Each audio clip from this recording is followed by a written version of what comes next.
இஸ்ராயேலின் அரசர் நீர், தாவீதின் புகழ் சேர் புதல்வர் நீர், ஆசி பெற்ற அரசே நீர், ஆண்டவர் பெயரால் வருகின்றீர்.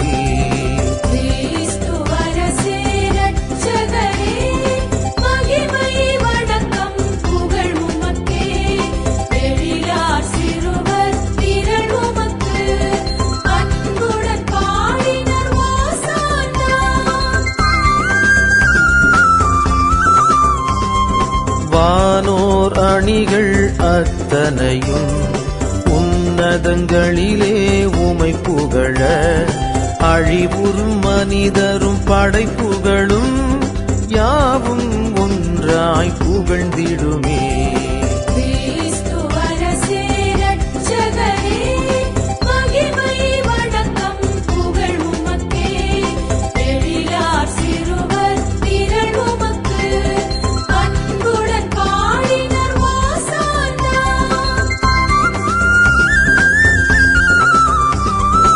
எபிரேயர்களின் மக்கள் திரள் குருத்துகள் ஏந்தி எதிர்கொண்டார், செபமும் கீதமும் காணிக்கையும் கொண்டு யாம் இதோ வருகின்ற